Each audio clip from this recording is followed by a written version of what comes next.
প্রিয় সাফল্য, পশ্চিমবঙ্গ সরকার, প্রযত্নে পিএসসি। আজ বছরের শেষ দিন, তোমাদের কাছে ব্যস্ততর একটা দিন, এবং আগামীকাল নতুন বছর, সেটাও তোমাদের কাছে ব্যস্ততর একটা দিন হতে চলেছে। তোমরা যারা শহর বা শহরতলির, তাদের ক্ষেত্রে ব্যস্ততা তুঙ্গে। গ্রামের দিকেও এই দিনটি বড় বেশি উদযাপনের, বড় বেশি আনন্দের। আমরা 24 কাটিয়ে ফেললাম। দীর্ঘদিন হয়তো কারো প্রস্তুতি পর্ব চলছে, কেউ কেউ সবে শুরু করেছে তাদের প্রস্তুতি। আমরা সাফল্যের মুখ এখনো অবধি দেখতে পাইনি। আশা করি 2025 আমাদের সব ব্যর্থতা এবং অপেক্ষাকে ঘুচিয়ে দেবে এবং আমরা কাঙ্ক্ষিত লক্ষ্যে পৌঁছতে পারব। পথটা যেহেতু দীর্ঘ, এখানে আমাদের সঙ্গে থাকতে হবে ধৈর্য, ভরসা এবং স্বপ্ন। সুখ বা আনন্দ বা সাফল্য, এটাকে দূরের কোনো লক্ষ্যবস্তুতে পরিণত না করে প্রতিদিনের যাপনের অংশ করে তুলতে হবে আমাদের।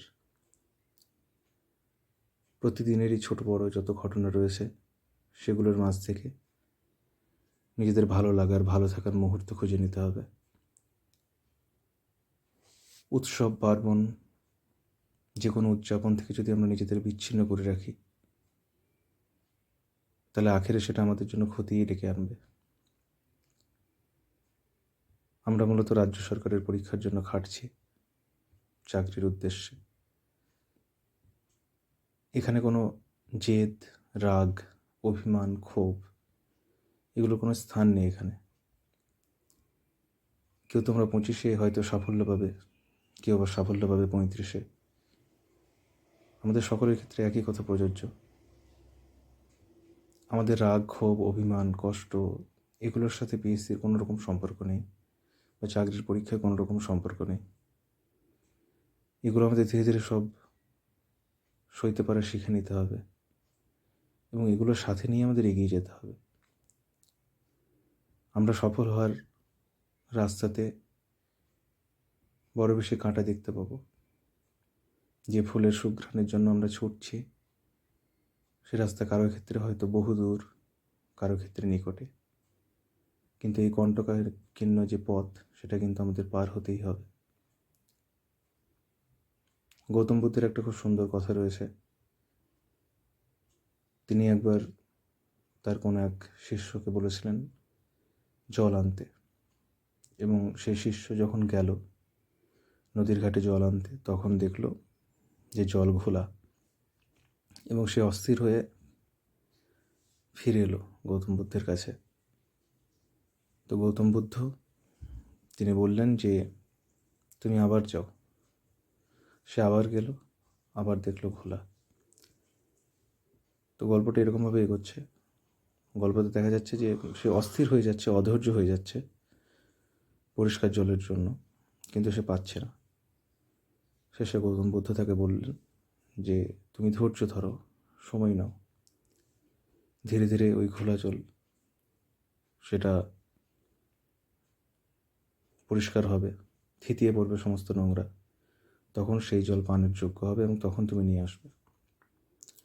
তো আমাদের এই প্রস্তুতি পর্বে সেরকমই, মন অস্থির থাকবে, ঘোলাটে থাকবে।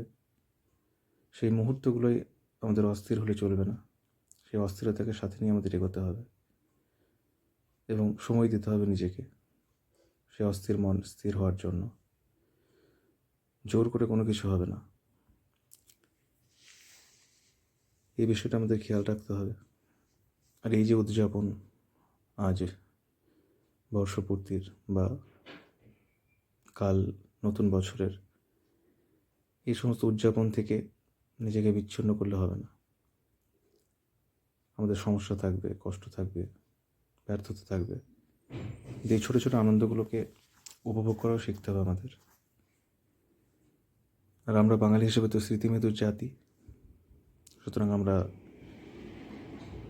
অতীতের কথা ভাবতে ভালোবাসি। সুতরাং আমাদের এই চলার মুহূর্ত প্রস্তুতি পর্বটুকু যত ছোট ছোট আনন্দ জড়ো করতে পারবো, ততই সফল হয়ে যাওয়ার পর আমরা যখন পিছন ফিরে তাকাবো তখন ভালো লাগবে যে না, ওই কঠিন সময়ে, কষ্টের সময় আমরা কিন্তু দুমড়ে মুচড়ে যাইনি, আমরা কিন্তু সেখান থেকেও আনন্দ খুঁজে পেয়েছি। সুতরাং এখন আমরা সফল, এখন অনেক কিছু আমাদের হাতে রয়েছে, অর্থ, প্রতিপত্তি, যশ। সুতরাং এখন আমাদের সুখ এবং খুশি দুটোই এখান থেকে খুঁজে নিতে হবে। তোমরা সবাই ভালো থেকো, তোমাদের সকলকে নতুন বছরের শুভেচ্ছা, এবং 25 যেন তোমাদের সকলের জন্য সাফল্য নিয়ে আসে, তোমরা সকলে সফল হয়। Happy new year. ধন্যবাদ।